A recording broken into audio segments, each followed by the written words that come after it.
So Darth Vader's spaceship is approaching the origin along the positive y-axis at 50 kilometers per second.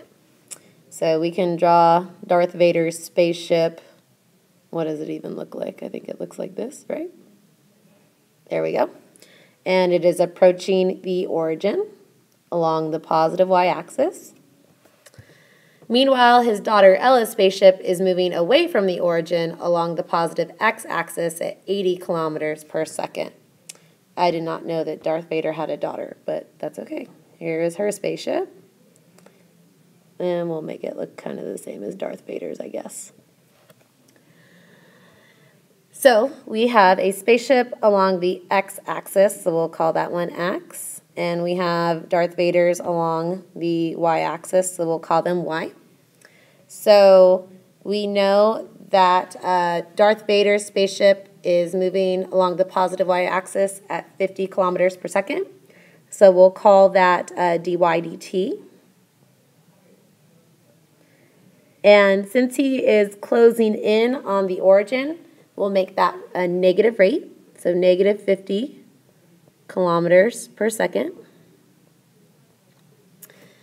We also know the speed of Ella's spaceship, which is 80 kilometers per second, so we'll call that dx dt.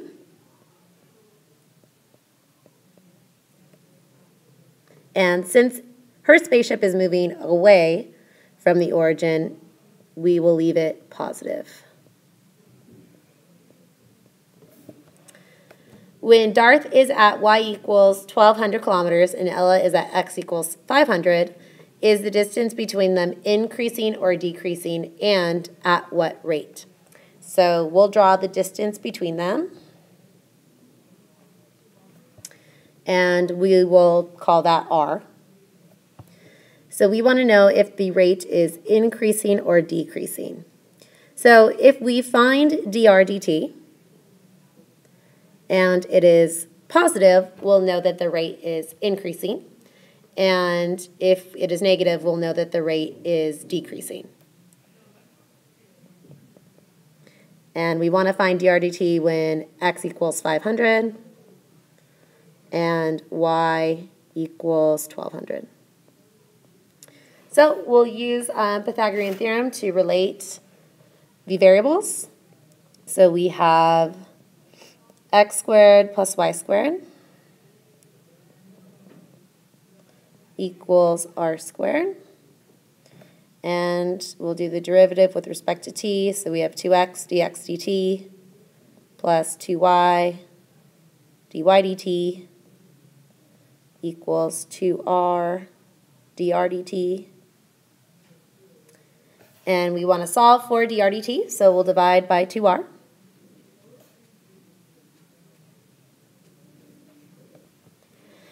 So we have x dx dt plus y dy dt all over r equals dr dt. And we know that dx dt is negative 50, so we'll plug that in. And we know that dy dt is 80. So we'll plug that in. And we don't know r yet, so we're going to have to go find it. So if we want to know dr dt when x equals 500 and y equals 1,200, we need to find r. So we can use Pythagorean theorem. So 500 squared plus 1,200 squared equals r squared. So r will equal 1,300. And now we can plug in everything we know to find dr dt. So negative 50 times 500 plus 80 times 1,200 divided by 1,300 is dr dt. So we have 71,000 over 1,300, which would give us 710 over 13 for drdt.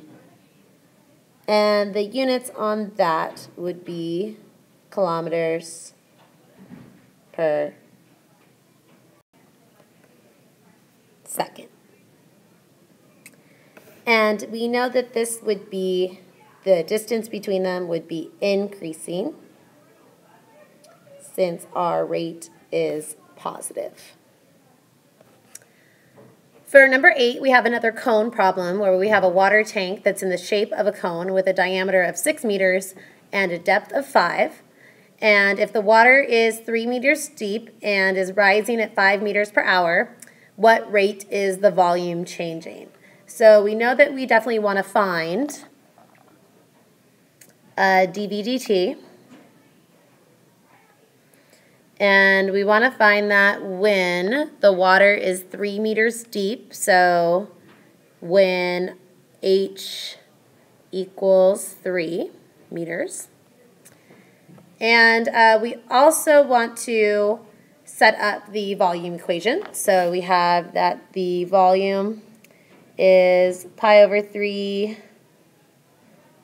r squared h. And since we want to know what the what dV dt is when h equals 3, we only want h variables in our volume. So we can just plug something in. Also, if we tried to take the derivative of the equation the way that it is, we would end up having to do the product rule with the r squared and the h, and we want to try to avoid doing the product rule if possible. So we can relate h and r. Since we know that the diameter is 6, we know that r equals 3. So we know that r over h is 3 over 5. And we want to replace the r with an h. So we want to solve for r. So r equals 3/5 h. So now we could take that and plug it in.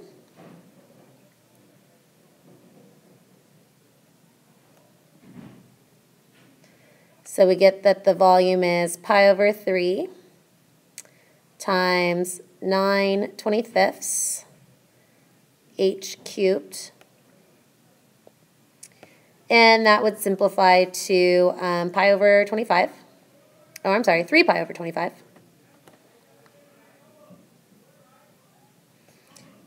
H cubed. So now we're ready to take the derivative, and taking the derivative will be much easier now that we have eliminated one of the variables in our volume equation. So we know that dV dt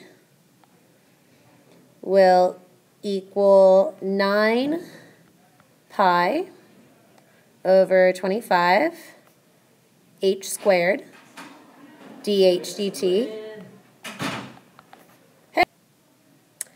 We know that dH dt is 5 meters per hour. We forgot to write that earlier.